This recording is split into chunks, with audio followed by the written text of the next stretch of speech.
warahmatullahi wabarakatuh. Perkenalkan, nama saya Ivantina Nurlita dari PAKT IUP 2018. Saya akan menjelaskan metode pembelajaran STAD. Apa sih STAD itu? STAD adalah singkatan dari Student Teams Achievement Division yang merupakan suatu metode pembelajaran kooperatif. Kerjasama tersebut dalam hal belajar dan bertanggung jawab terhadap diri sendiri dan teman-teman. STAD terdiri dari ciri-ciri, langkah-langkah, kelebihan, dan kekurangan yang akan kita bahas setelah ini. Ciri-ciri metode STAD nomor 1 dan 2. Ciri-ciri metode STAD nomor 3. Ciri-ciri metode STAD. Yang pertama, siswa di dalam kelompok bekerja sama untuk menyelesaikan materi. Yang kedua, siswa dibentuk dalam suatu kelompok yang heterogen, misalnya seperti dari siswa yang pintar hingga siswa yang kurang pintar. Yang ketiga, penghargaan yang diberikan oleh guru berorientasi terhadap kelompok. Kita masuk langkah-langkah metode STAD. Langkah 1 dan 2 metode STAD. Langkah pertama, guru menyampaikan materi. Langkah kedua, guru memberikan tes atau kuis secara individu.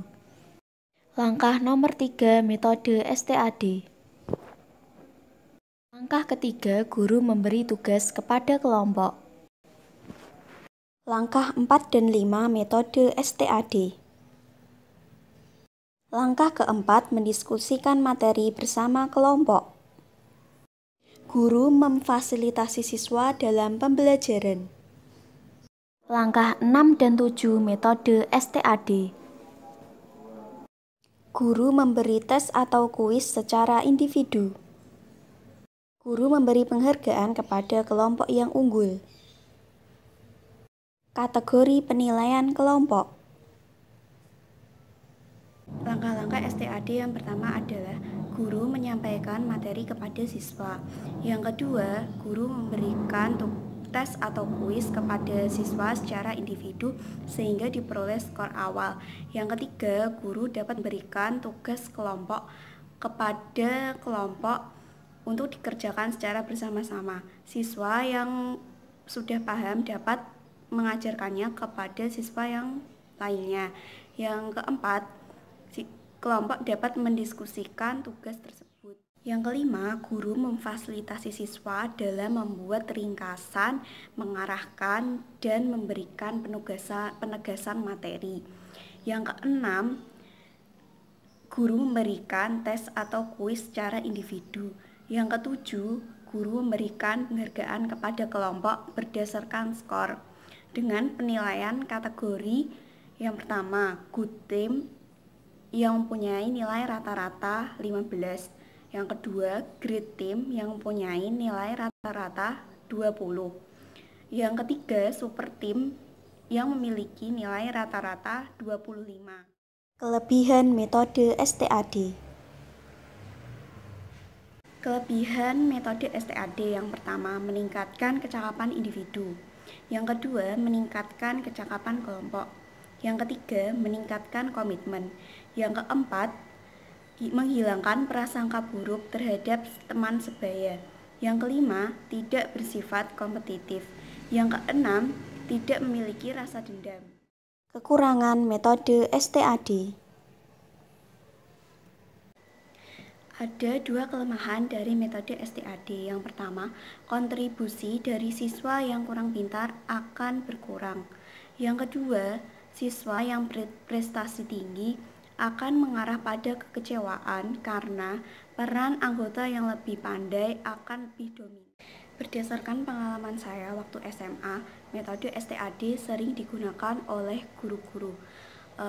Contohnya yang pertama yaitu guru memberikan materi terlebih dahulu.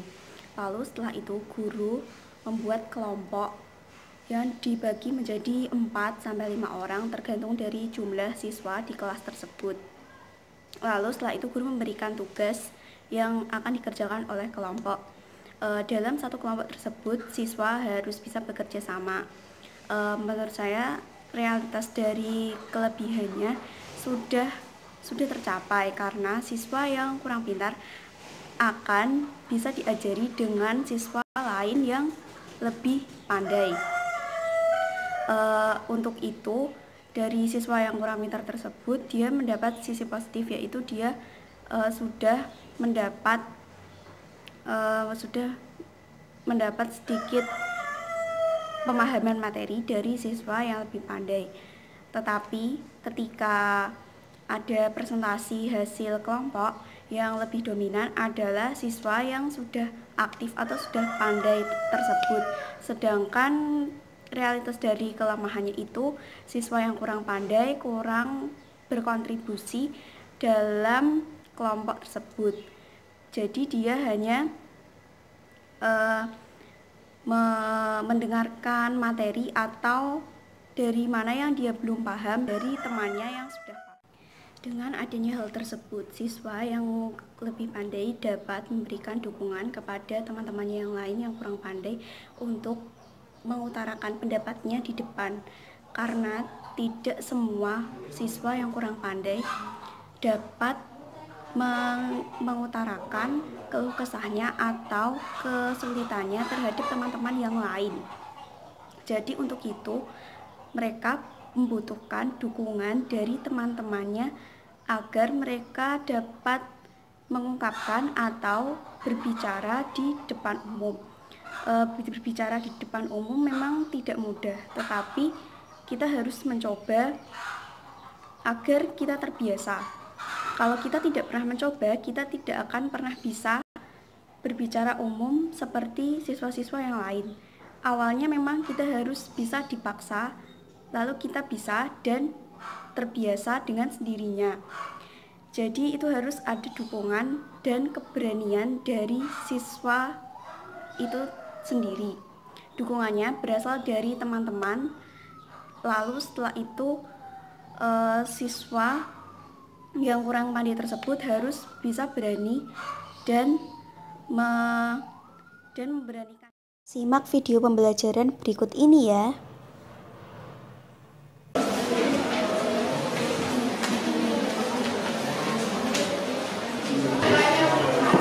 Saya belum oh iya.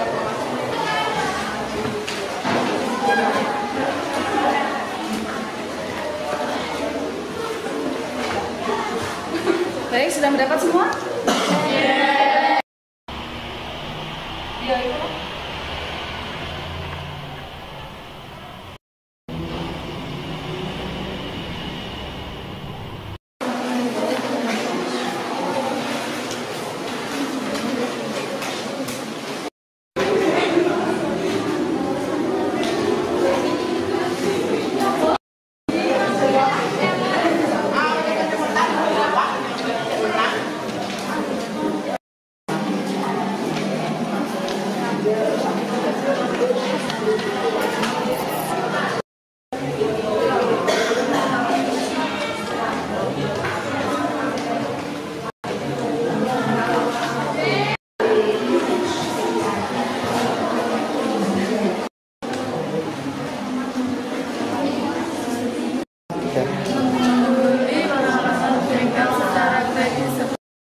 Membeli peralatan bengkel secara kredit sebesar 200.000.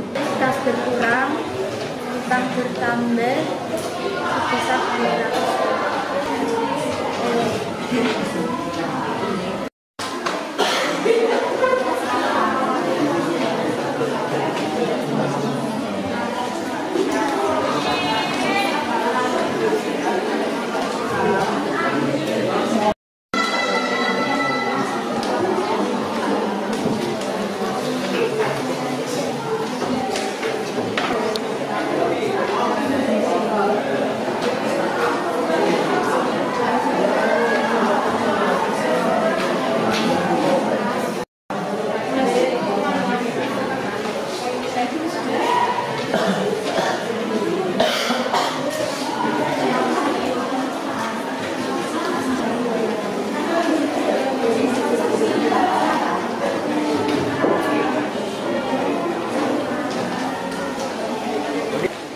Baik, waktunya sudah habis.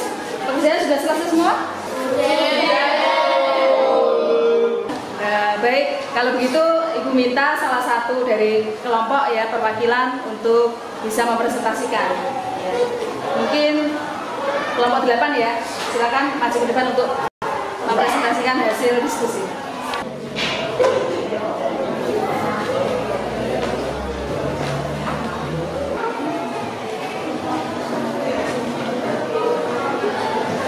Saya lihat perwakilan dari kelompok 8 akan mempresentasikan tentang persamaan dasar akuntansi.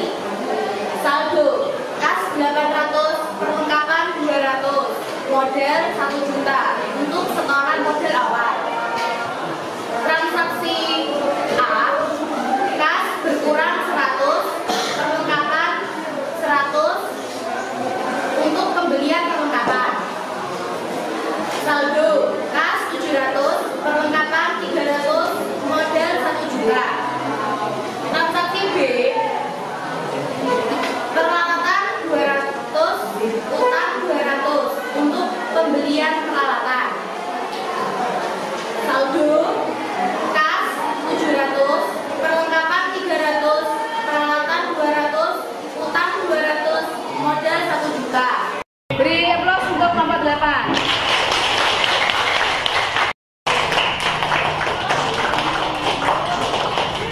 Masing-masing kelompok silakan lembar kerjanya dikumpulkan.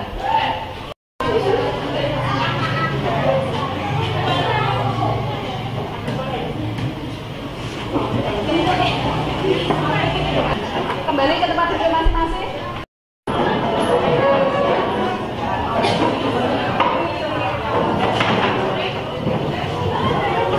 Nah, untuk mengetahui ya sejauh mana pemahaman kalian untuk mengetahui hasil pengetahuan kalian, pemahaman kalian dari diskusi kelompok tadi, itu ingin membagikan lembar kerja individu, ya. Nah, jadi lembar kerja individu nanti hasilnya akan memberikan sumbangan skor bagi kelompok kalian nanti, ya. Bagi kelompok yang memiliki skor tertinggi akan mendapatkan reward, ya. Rewardnya berupa predikat, yaitu excellent team, ya. Jadi yang mendapat. Terima kasih teman-teman yang sudah melihat video saya dari awal hingga akhir. Semoga ilmu yang akan kita pelajari ini bermanfaat untuk kita semua di masa yang akan mendatang.